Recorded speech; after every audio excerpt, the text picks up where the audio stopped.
në historinë moderne të shqiptarëve, si në Kosovë ashtu edhe në Shqipëri, ndër mungesat më të mëdha, prej të cilave shoqëritë tona dhe kombi ynë ende nuk ka arritur të rikuperohet, është pikërisht mos përfshirja në debatet e mëdha të modernitetit. Kjo pasi veçmas në shekullin 19, kur kontinenti ynë Evropa u përshkua nga revolucioni industrial dhe shkencor, fati ynë politik ishte i atill që na mbajti larg këtyre lëvizjeve epokale. Megjithatë, që nga Helena Peshkopia, e cila me 25 qershor të vitit 1678 e mbrojti tezën e saj doktorale, duke u bërë femra e parë në botë me doktorat në filozofi, dhe deri te eruditi Sami Frashëri, që në shekullin e 19 e botoi enciklopedinë e dytë në botë, mes shqiptarëve ka patur gjithmonë njerëz ishullor, por edhe qarqe që kanë prodhuar dhe qarkulluar dije mes tyre dhe me të tjerët.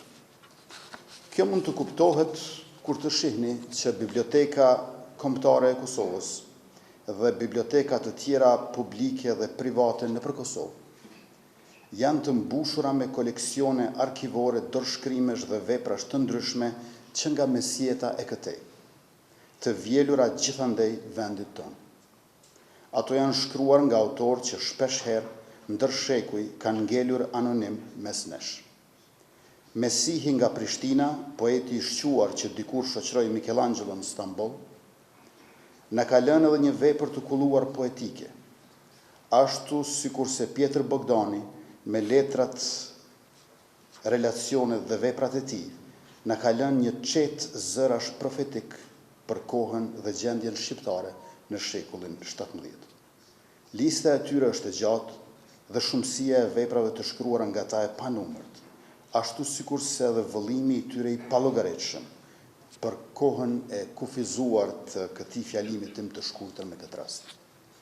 E nderuar akademi, të nderuar akademik, do të doja që në këtë përvjetor jubilar, bashkë me urimet e mia më të përzemërta për 50 vjetorin e Akademisë së Shkencave dhe Arteve të Kosovës, në dekadën e 3 të lirisë të Kosovës dhe në dekadën e 2 të Republikës sonë, duke u nisur nga pozicioni im si kryeministër në detyrë i Republikës Kosovës, teksa flas nga kjo katedër para jush, më lejoni të kujtoj një debat të vjetër dhe kur të mbarimt atë mes politikës dhe shkencës. Që nga themeluesi i akademisë, Platoni dhe nxënësi i tij më i shquar i shkencës, Aristoteli, njëri autori i Republikës dhe tjetri autori i politikës, akademia dhe politika kanë udhëtuar së bashku. Shkenca dhe artet dhe pushteti me shtetin përdridhen mes tyre, mes forumesh dhe fushbetejash, sepse dija shkencore dhe arti, duke qenë në imanencë publike, janë gjithmonë politike. Publikja është sfera ku shkenca dhe artet nxjerrën në pah duke u publikuar dhe ku nga marrëdhëniet ndërnjerëzore me dijen, me jetën, me natyrën dhe me shoqërinë, njerëzit krijojnë dhe formsojnë botë të reja në vazhdimsi.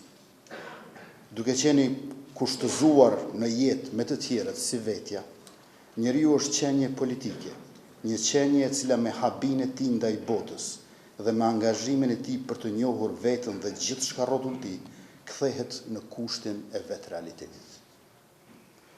E në vitet e 70 të shekullit kaluar, pikërisht në kohën e themelimit të ashakut të ne, strukturalistët dhe poststrukturalistët mandej, sidomos ata francez, po e trajtonin raportin mes dijes shkencore dhe narracioneve për të vërtetën, mes mendimit filozofik dhe pushtetit, si dhe mes artit dhe autoritetit.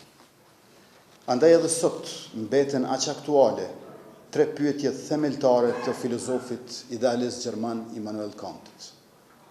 Ç'mund të di, ç'duhet të bëj dhe ç'mund të shpresoj? Në historinë gjysmëshekullore të Akademisë së Shkencave dhe Arteve të Kosovës mund të lexohen mira përgjigje të këtyre pyetjeve. Nga se në historinë e ashakut është e shkruar edhe historia e shkencës dhe arteve në Kosovë, e mendimit dhe e veprimit, etik, estetik dhe politik.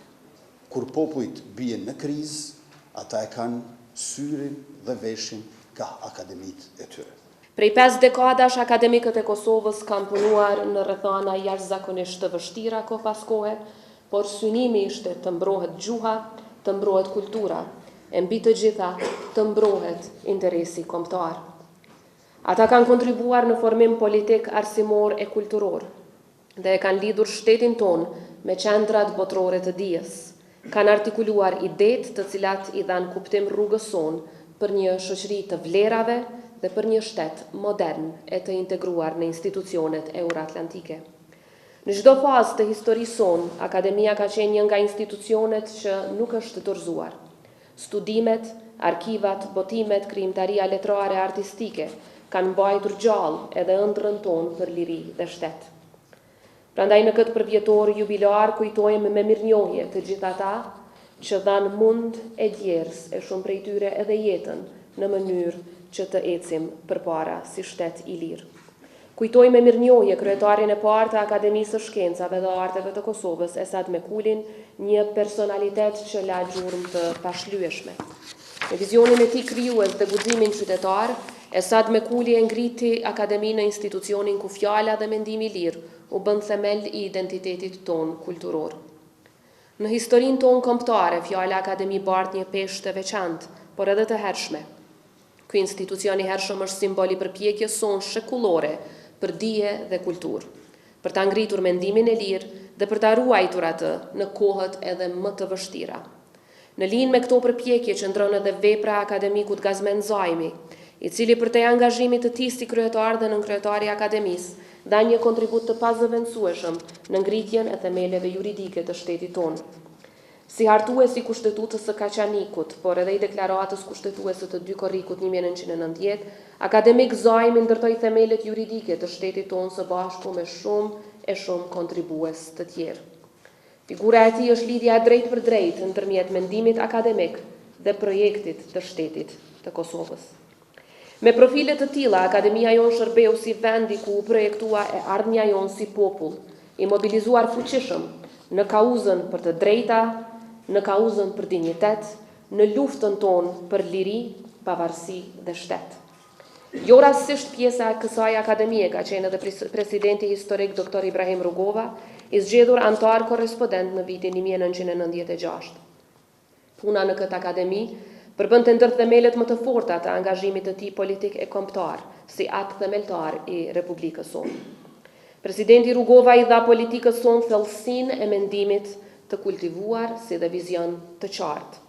Mendimin intelektual e ktheu në mjet demokratik, në mjet shtetformues dhe paqe ndërtues. Prandaj emra si këta dhe shumë të tjerë dëshmojnë se akademia ka qenë gjithnjë vendi ku elita intelektuale i ka dhënë kuptim aspiratave tona shekullore për liri dhe pavarësi. Kjo trashëgimi e begat na udhëheq edhe sot, nga se akademia jon integron traditën në hapësirën globale akademike. 50 vjet të ekzistencës së akademisë janë dëshmi e fuqisë së dijes, sepse kur flasim për dije, flasim për shtet. Nuk mund të ketë asnjëherë shtet të fortë pa shkencë të fortë, siç nuk mund të ketë shoqëri moderne pa akademik që udhëheqin mendimin e lirë, kritik dhe largpamës. Akademia është ndër institucionet që i japin shtetit edhe vetë substancën. Në këtë përvjetor nderojmë secilin akademik që ka kontribuar në këtë institucion. Falenderojmë brezat e tërë që bën të pamundur mbijetesën e dijes në kushtet më të rënda. Mbështesim ata e ato që sot e mbajnë barrën e zhvillimit shkencor dhe kulturor, duke orientuar vendin drejt standardeve më të larta akademike. Sot kur shoqëria jon ecën me ritme të shpejta dhe sfidat janë gjithnjë më komplekse, roli i Akademisë së Shkencave bëhet edhe më jetik. Akademikët janë ndërgjegjja kritike e shtetit tonë, këshilltarët tanë më të çmuar dhe udhërrëfyes të mendimit të kohës së sotme. Akademia e Shkencave dhe Arteve të Kosovës dhe Akademia e Shkencave të Shqipërisë janë si motra në këtë mision të përbashkët. Dhe për këtë arsye bashkëpunimi duhet çdo ditë e të intensifikohet më shumë, duke fuqizuar rolin kombëtar dhe rajonal të dijes dhe shkencës. Jam i nderuar të ndodhem sot së bashku me ju në Kosovë në këtë jubile të rëndësishëm të 50 vjetorit të themelimit të Akademisë së Shkencave dhe të Arteve të Kosovës. Një institucion i cili ka qenë dhe vazhdon të jetë busull e mendimit shkencor, ruajtjes së vlerave kombëtare dhe promotor i zhvillimit kulturor e intelektual. Sot kremtojmë rrugtimin gjysmë shekullor të dijes, sakrificës dhe përkushtimit intelektual, qytetar dhe kombëtar. Festojmë jetën e një institucioni që lindi në kushte të vështira, por që u ngrit në lartësinë e institucione të tjera si motra të kombeve të zhvilluara. Kosova kishte një histori dhe trashëgimi të çmuar dijesh të hershme, përpara se kjo godin dhe ky institucion të merrnin formën që ka sot. Këtë trashëgimi sot, në këtë jubile, ne e kujtojmë dhe e nderojmë me mirënjohje të thellë. Udhëheqësit e shkollës shqipe, profesorët e normales, studiuesit dhe albanologët e parë shqiptar, dhjetra e qindra shkencëtar me përkushtim dhe sakrificë punuan për të mbajtur gjallë arsimin, gjuhën dhe kulturën shqipe. Ata mbase nuk kishin luksin e traditave të gjata akademike, por patën idealin dhe qëndresën për lirinë dhe për t'i hapur rrugë dijes. Punuan në kushte të vështira, shpesh të mbuluar nga censura, shpesh të privuar nga mjetet më elementare të punës shkencore, por me një adet dashuri sublime. Falë tyre kultura, gjua, historia dhe identiteti kombëtar shqiptar në Kosovë arritën të mbijetonin dhe të lulësonin. Prandaj këtë 50 vjetor e festojmë duke nderuar gjithashtu dhjetra e qindra personalitetet të dijes e artit që me punën, talentin dhe integritetin e tyre krijuan themelet e Akademisë së Shkencave dhe Arteve të Kosovës. Profesorë të shquar të gjuhës dhe letërsisë, historian të spikatur, studiues të shkencave natyrore, teknike e mjekësore, artistë e krijues me famë kombëtare e ndërkombëtare. Të gjithë janë pjesë e panteonit të dijes shqiptare. Ata sollën studime cilësore, shkencore, vepra artistike me nivel të lartë dhe lartësuar në dinjitetin e popullit tonë. Kontributi i tyre nuk ishte vetëm profesional, por ishte edhe qytetar e patriotik. Ata ishin zëri i Kosovës në kohë të vështira. Në këtë institucion e ka ndërtuar breza të tërë akademikësh.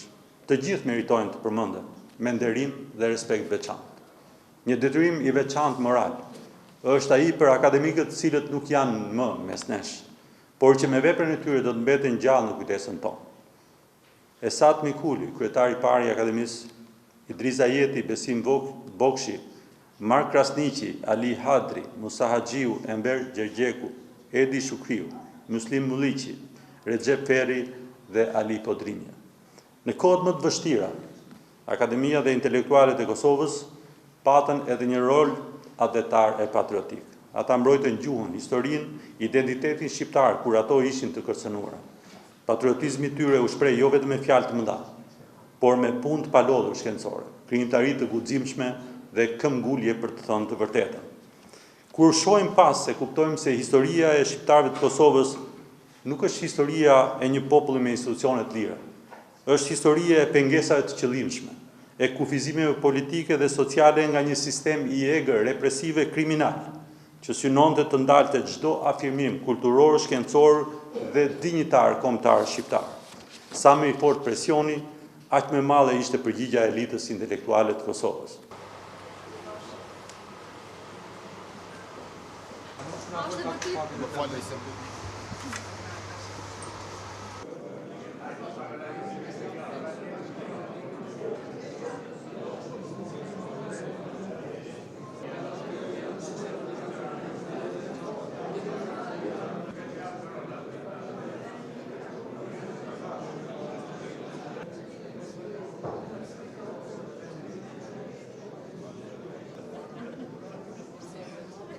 CNN